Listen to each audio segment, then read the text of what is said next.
Rate law हम कैसे drive करते हैं, इसका एक मैथमेटिकल डेरिवेशन है, कुछ फार्मूला है जिनको हम न्यूमेरिकल्स में या ऑब्जेक्टिव में यूज करते हैं। एक बार मैं यहाँ लिखता हूँ जीरो ऑर्डर रिएक्शन।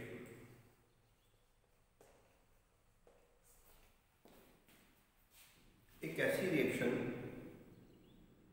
जिसका rate, speed, velocity, reaction fast है या स्लो है। एक ऐसी रिएक्शन जिसका रेट रिएक्टेंट की कॉन्सेंट्रेशन पे डिपेंड नहीं करता।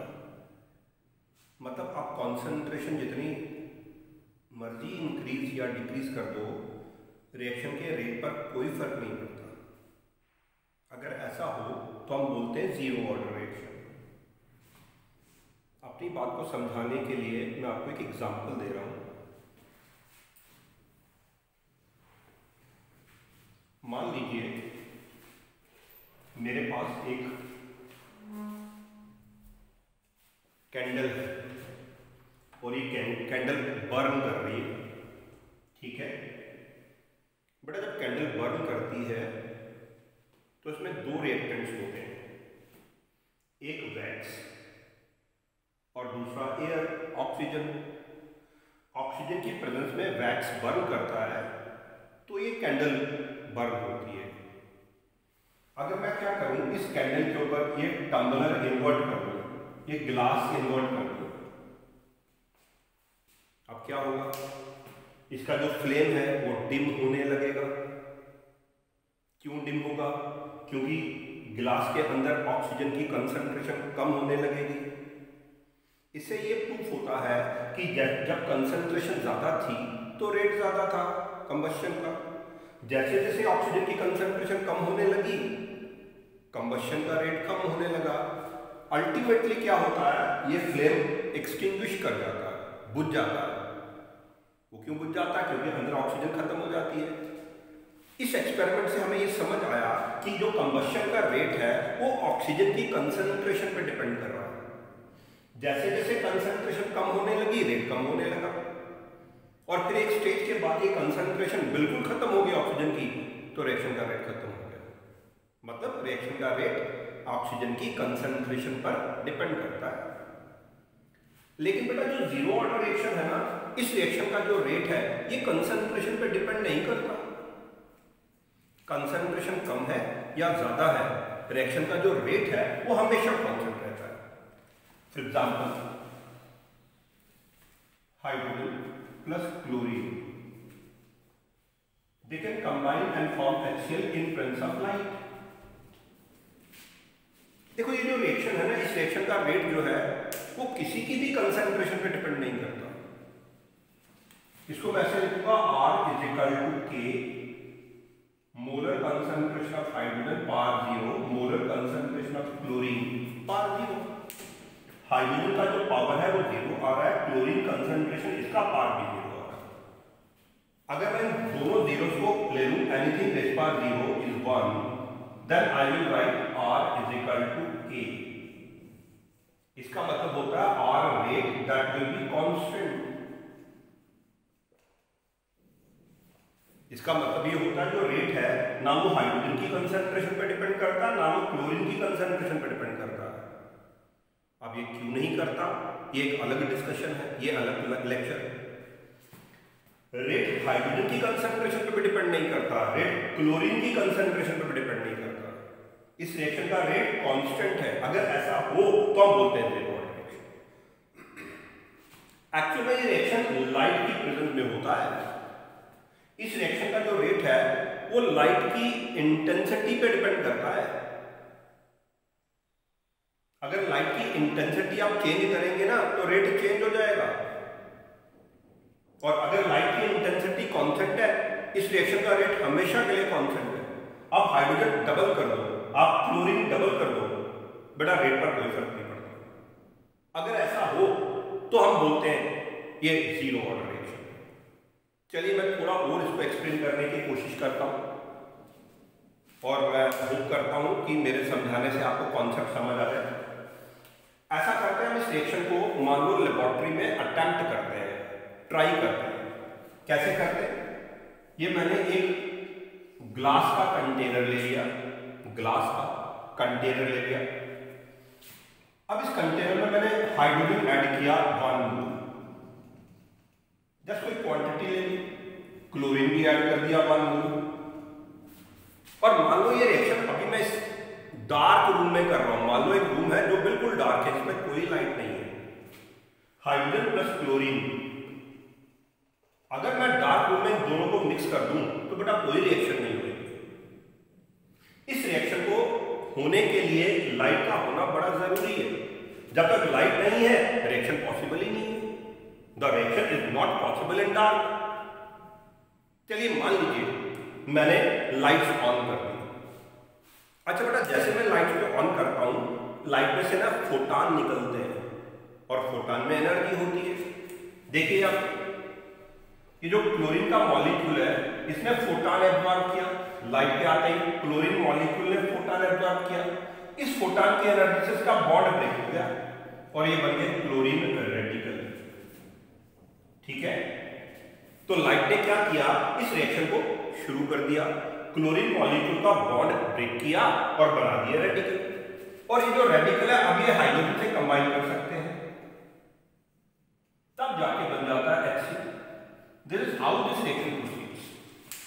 देखो HCl बन गया, लेकिन ये रिएक्शन किसकी प्रेजेंस में होगी? लाइट की प्रेजेंस में, है ना।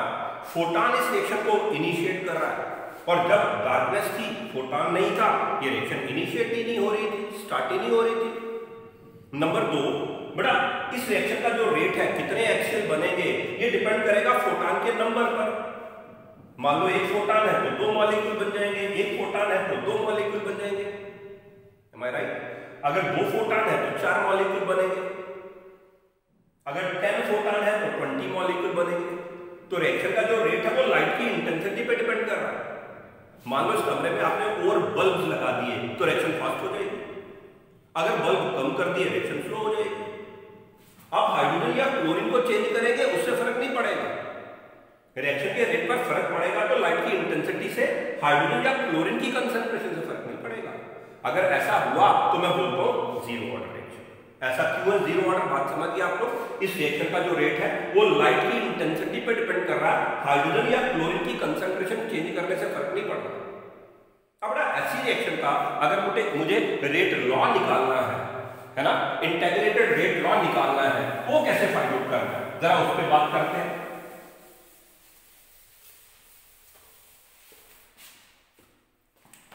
Yes, integrated rate law, this is for zero order reaction. मैं एक रिएक्शन लिख रहा हूं, A gives B, और हम ये मान लेते हैं कि ये जीरो ऑर्डर रिएक्शन है। R is equal to K concentration of A raised per 0। मान लो ये कोई जीरो ऑर्डर रिएक्शन है, R is equal to K rate constant, molar concentration of A raised per 0, zero order. ठीक है ना। अब ना ये जो आपके सामने लिखा, इसका integrated rate law find out करना है ना। मान लेते हैं when T is equal to 0, when T is 0, मान लो इसकी इनिशियल कॉन्सेंट्रेशन A है और इसकी कॉन्सेंट्रेशन 0 है। मतलब रिएक्शन के स्टार्ट करने से पहले जो A है उसकी कॉन्सेंट्रेशन स्मॉल a है, B तो अभी होगा ही, है ना। अच्छा, थोड़ी देर के बाद मान लो जब टाइम T हुआ, T टाइम के बाद बेटा मान लो ये जो A है ना, ये X कंज्यूम हो गया,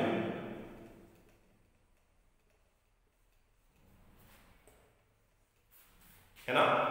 आफ्टर टाइम T ये जो A है ना, बताओ शुरू में कितना था A, कंज्यूम कितना हुआ X, बताओ पीछे कितना रह गया A माइनस X। ठीक है, ये इनिशियल कॉन्सेंट्रेशन, ये फाइनल कंसंट्रेशन। अच्छा, अगर ये A कंज्यूम हुआ तो ये अगर ये X कंज्यूम हुआ तो ये X प्रोड्यूस हो जाएगा।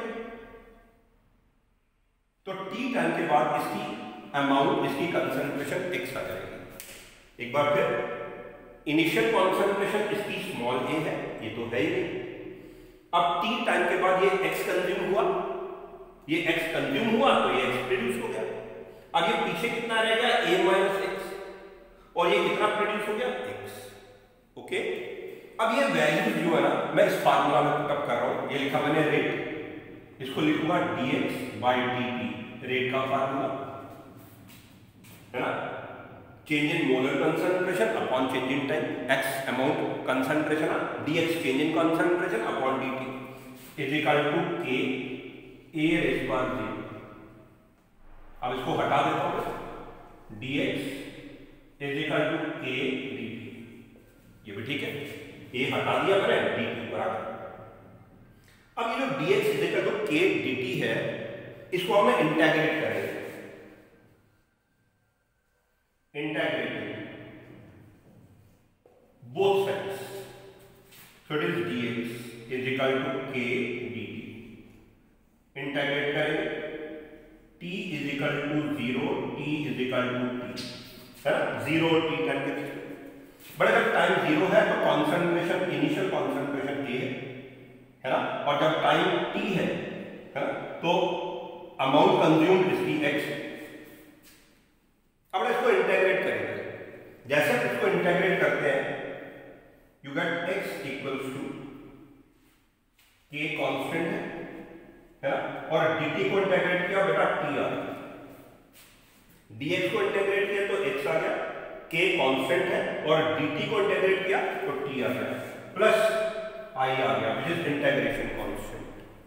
ओके, तो ये हमने एक एक्सप्रेशन निकाल किया, इसमें i क्या है, इंटीग्रेशन कांस्टेंट। बड़ा i को हटाने के लिए मान लेते हैं कि t is 0।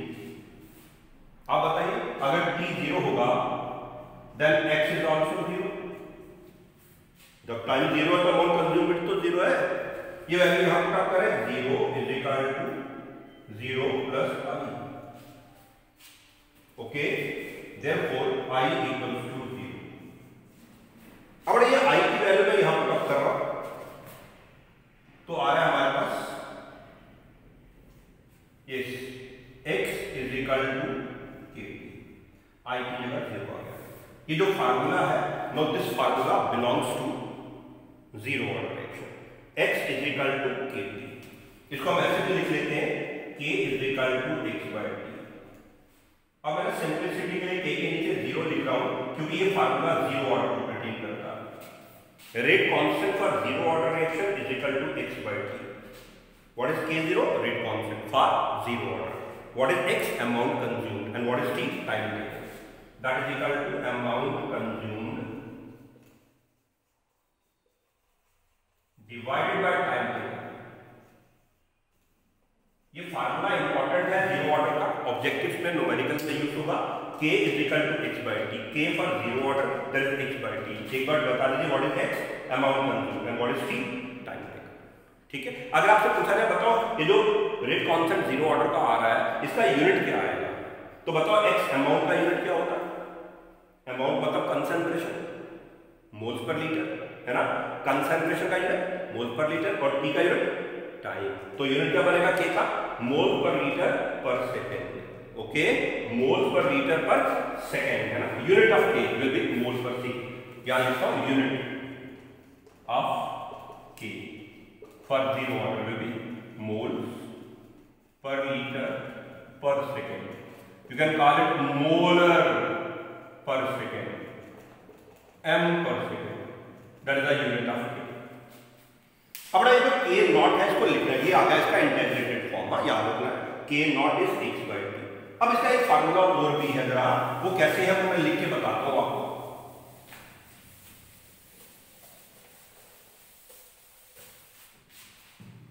So it is k naught is equal to x by t is equal to a naught minus a t by t।